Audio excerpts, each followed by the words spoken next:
l'idée du descriptor brief, c'est qu'on veut utiliser des tests binaires. Est-ce que le pixel A est plus intense que le pixel B? On va choisir une fois, donc au début, lorsqu'on veut créer un descripteur brief, on va piger au hasard de ces paires d'index-là. Donc, l'index pour le pixel A et l'index B. On fait un test. Si A est plus grand que B en termes d'intensité, on va mettre un 1 à la valeur. Est-ce qu'on avait vu donc ce qu'on obtient des descripteurs binaires ici, qui correspond à la concaténation de tous ces tests-là? Et après ça, on peut calculer une distance entre deux descripteurs utilisant la distance de Hamming, qui est essentiellement le nombre de bits qui sont différents d'un descripteur à l'autre. Et avec les ordinateurs modernes, par exemple les processeurs qui ont des jeux d'instructions de type SSE, MMX et compagnie, là, tout ça. Là.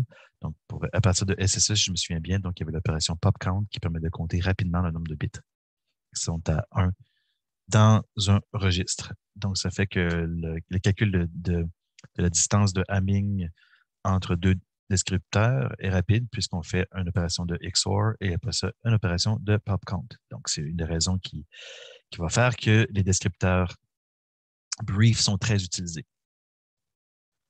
Maintenant, on va commencer à regarder le concept donc d'avoir un descripteur qui va tenir compte de l'orientation du coin, parce que si mon objet tourne en deux images, si je veux retrouver, si le descripteur dépend, la signature d'un descripteur dépend de l'orientation de la patch, ça va faire que ça soit difficile de parier des images pour lesquelles il y a une rotation importante entre deux. Donc, si vous avez, par exemple, un drone qui fait des trajectoires qui sont très complexes, là, comparativement à un véhicule sur Terre, donc ça se peut que les objets tournent dans la caméra. Donc, on voudrait avoir un descripteur qui est insensible à cette rotation-là. Une manière de rendre un descripteur insensible, c'est si on calcule d'abord une orientation. Et on va ensuite extraire le descripteur dans cette orientation-là qu'on va dire, par exemple, le canonique. Là. Orb, c'est ce qu'il fait, donc c'est Oriented, Fast and Rotated Brief. Donc, la première étape qu'on doit faire, c'est calculer une direction pour un coin. Donc, comment calculer une direction?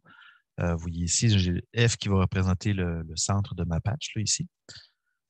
Et on va vouloir trouver un vecteur qui représente la direction de ce coin-là. On va se baser sur la distribution des intensités lumineuses dans cette patch-là pour calculer la direction. Donc, on va avoir un vecteur qui va partir du centre, le point F, de notre descripteur, de notre key point fast, et qui va pointer dans la direction dans laquelle l'illumination moyenne augmente.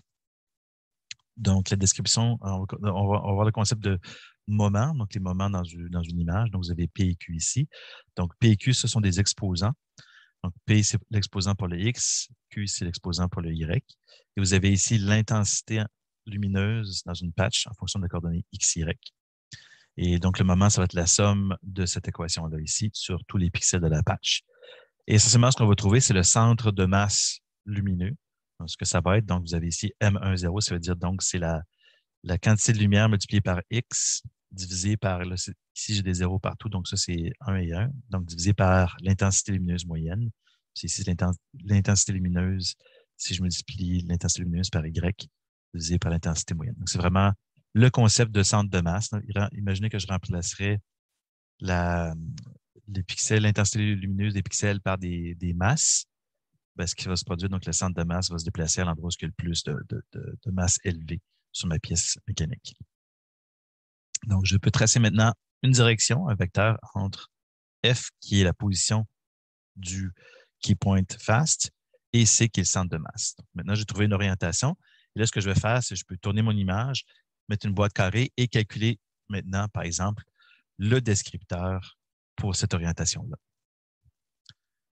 Dans Orb, ce qu'ils ont fait, c'est une analyse quand même assez poussée des corrélations entre les différents pixels, si vous voulez. Donc, ils ont d'abord ils ont pigé au hasard différentes paires de points pour créer un descripteur brief. Puis après ça, dans le fond, ce qu'ils ont fait, c'est qu'ils ont dit on va retirer les paires les paires qui sont trop corrélées. Donc, ils avaient un jeu de données d'entraînement. Ça peut être un jeu des images naturelles. Ils ont passé un premier descripteur brief à travers le jeu de données.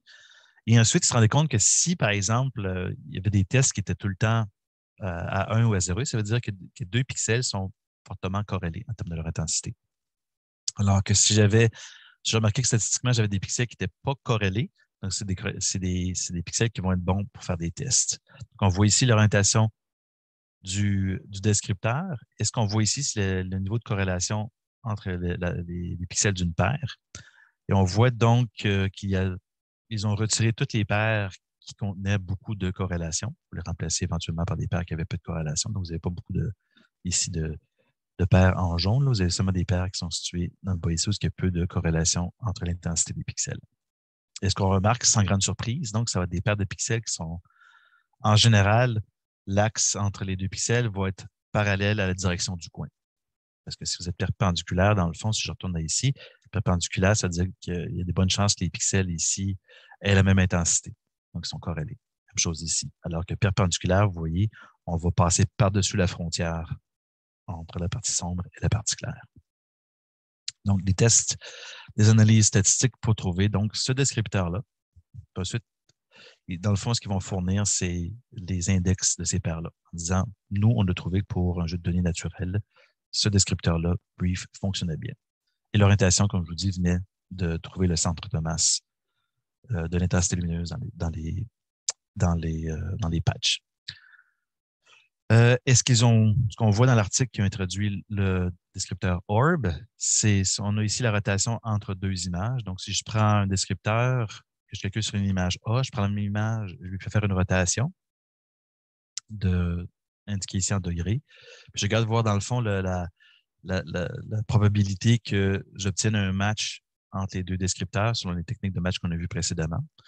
On voit par exemple que pour un descripteur brief standard, on voit que rapidement, si on dépasse 10 degrés d'orientation, on n'est plus capable de retrouver la même patch, même si c'est physiquement le même objet. Okay?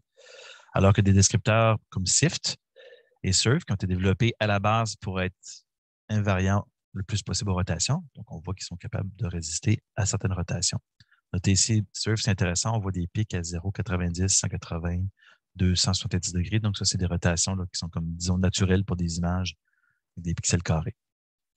Alors que Rotated Brief, vous voyez, donc l'idée que, premièrement, je trouve la direction, après ça, j'extrais ma fenêtre et là, je calcule mon descripteur. Vous voyez comment la probabilité de retrouver des matchs, elle est nettement supérieure aux autres techniques. Donc, Orb, c'est quelque chose qui est très utilisé de nos jours, non seulement parce que c'est rapide à calculer, mais aussi parce que ça a des bonnes performances pour retrouver des points de repère d'une image à l'autre, même si l'image a subi une rotation importante. On regarde ici au niveau du temps d'exécution. En robotique mobile, on est intéressé à avoir des résultats rapidement, puisqu'on va souvent prendre des décisions dans l'ordre de la dizaine, centaine de millisecondes. Et ce qu'on voit ici, donc sur un ordinateur quand même un petit peu vieux, là, un i7 2.8 GHz.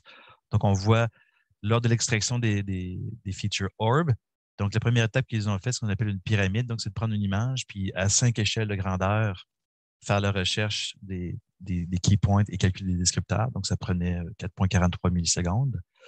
De retrouver l'orientation du key point orienté.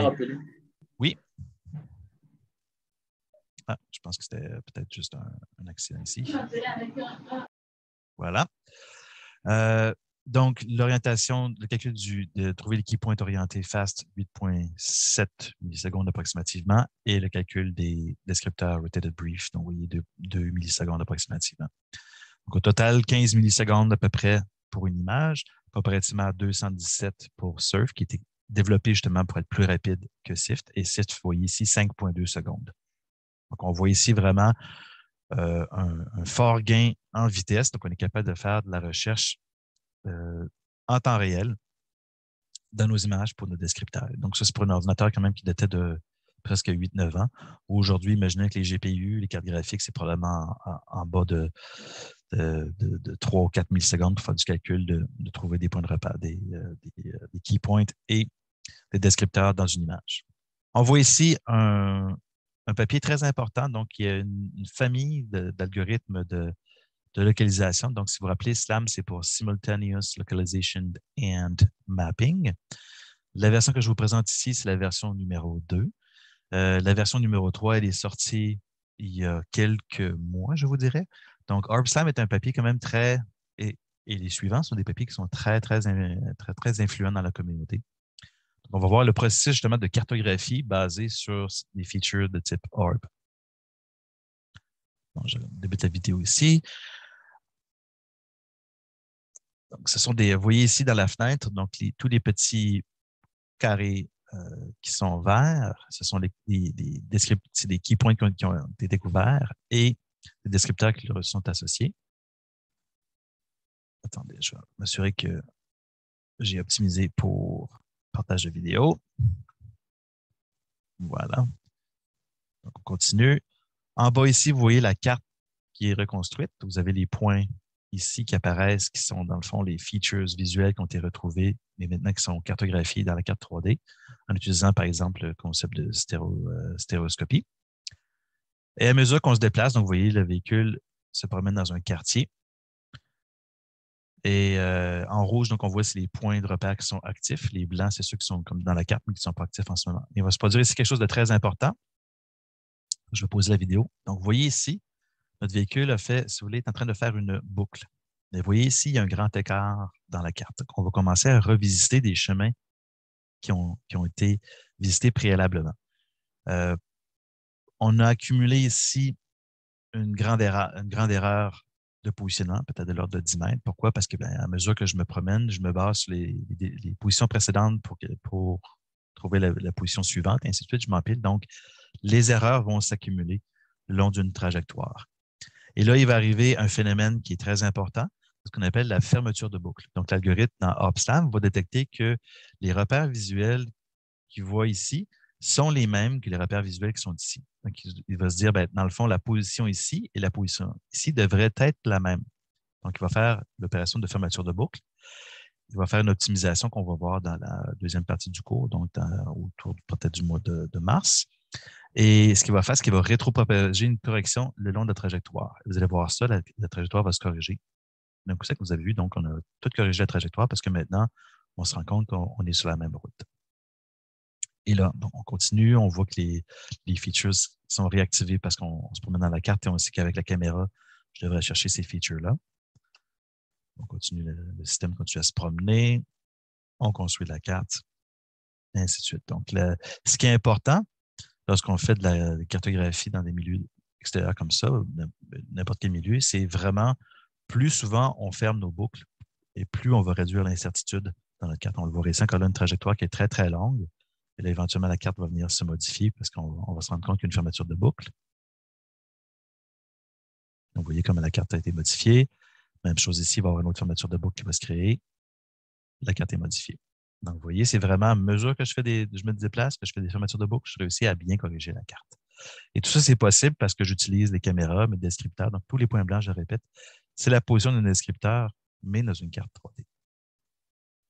On peut aller peut-être jusqu'à la fin de la vidéo. Donc, on voit à la fin ici la carte 3D de l'environnement qui était faite. Donc, c'est une carte on va dire, qui est sparse, creuse, puisque dans le fond, c'est la position seulement des points de repère dans l'environnement. Donc, ce n'est pas une carte où ce que j'indique, par exemple, la position du sol, et ainsi de suite. C'est vraiment juste la position des points de repère. C'est fait pour se localiser. On a donc vu une série de descripteurs naturels, donc SIFT, SURF, ORB. Notez que c'est possible aussi d'instrumenter, de modifier notre environnement pour être capable de faciliter la localisation. Ça voudrait dire, par exemple, de rajouter ce qu'on appelle des marqueurs fiduciaires, fiducial marker en anglais, qui sont ni plus ni moins que des codes barres sophistiqués. Vous avez ici AR Toolkit, AR Tag. Et bien entendu, vu que ce sont des points, c'est nous qui les imprimons, on va choisir des marqueurs qui sont facilement détectables par des algorithmes de vision. Donc, ça implique d'avoir des forts contrastes. Donc, vous voyez ici, on utilise du blanc et du noir. Aussi, la forte présence de coins. Donc, on va utiliser des objets carrés partout. Donc, vous voyez ici, c'est des pixels qui sont vraiment carrés. Et aussi, vu que c'est un code barre, on va pouvoir ajouter aussi de la donnée. Donc, par exemple, ici, je peux attribuer de l'information en disant ça, c'est le tag numéro 75, par exemple.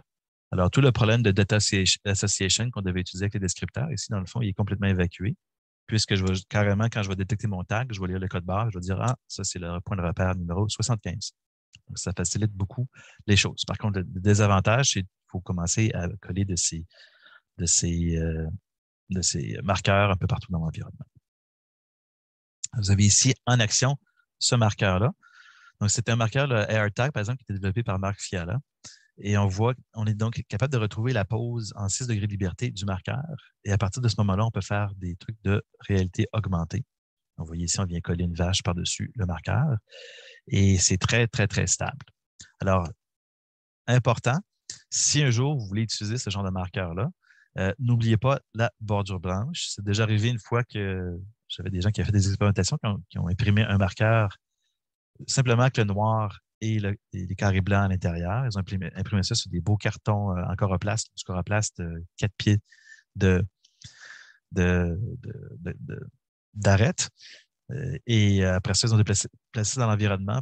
Ça ne fonctionnait pas. Pourquoi? Parce qu'il manquait la bordure blanche. Alors, n'oubliez pas, bordure blanche, elle est importante. Il y a aussi Alvar, qui est similaire à AirTag.